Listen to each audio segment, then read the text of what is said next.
The ancient city of Krakow in Poland has many ghosts. Earlier this evening, I met a few of them in the company of Patrick from Mysterium Tours.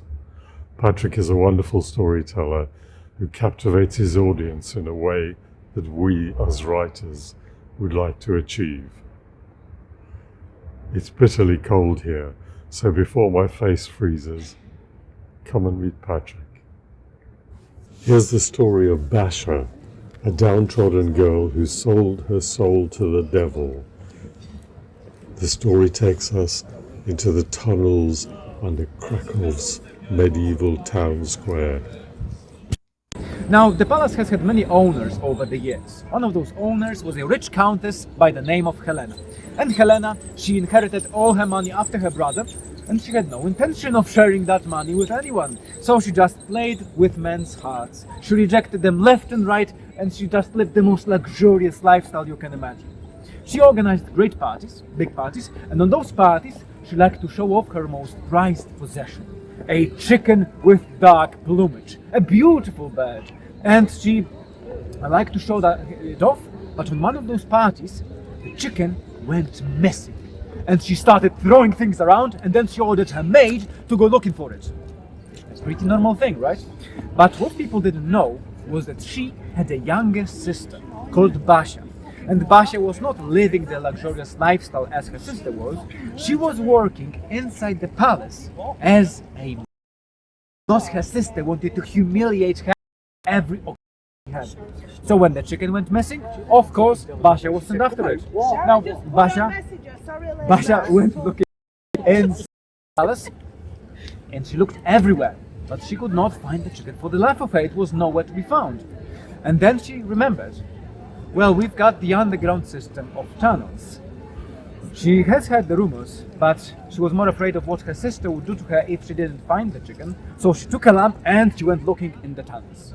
The tunnels were long and dark, and soon she got lost, and she could feel some presence with her in the tunnels, and she could hear some noises, and she could feel as if something was about to put her hand on her. So she just tried looking for the entrance to the palace as quickly as she could, and she saw the light at the end of the tunnel. She went straight to it, and she found not the palace, but a long-forgotten altar.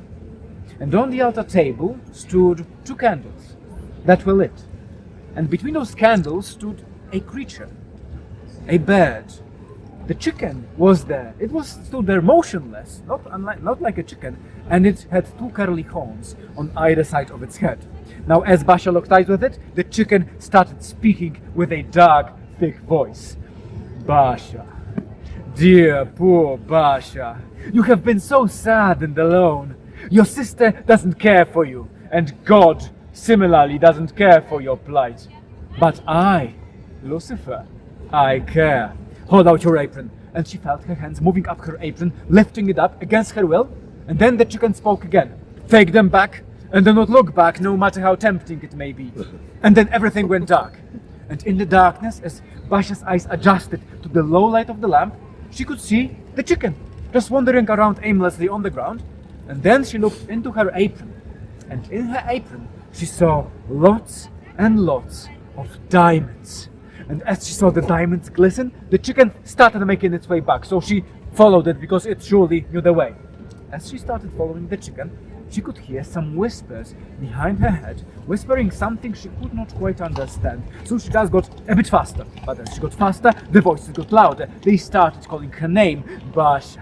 Basia, turn back. So she got even faster, but then the voices even louder. Basia, stay back, turn back. So she started running as fast as she could. She could see the entrance to the palace almost at her grasp, but she could also feel the hands reaching from the darkness. Basia, stay back. She reached almost there, and she crossed the door, looked back, and the voices turned into a shriek, a scream. The doors slammed into her leg, breaking it. She fell down, spilled the diamonds, and silence fell.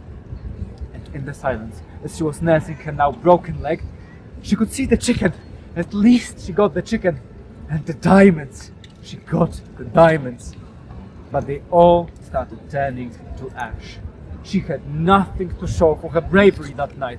So she promised herself never to tell a soul what she saw that day. And however, the next day, her sister suddenly fell ill, and she had regrets on how she treated Basia, and she promised her that were she to die, she would leave everything to her. And after a couple of days, Helena mysteriously passed away, and Basia inherited all that fortune to herself. No, she wasn't like her sister. She wanted to share that fortune with someone, so she soon found a man. They got married in the church of St. Mary's, and they lived happily ever after. Now, you have to remember that she didn't take the richest. What's the secret of telling stories? Yeah.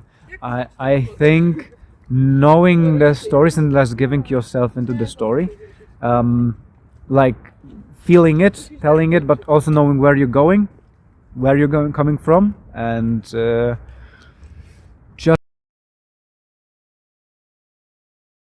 only telling it with just your words, just using your body and your tone of voice and all of that. I think that's the secret of the storyteller.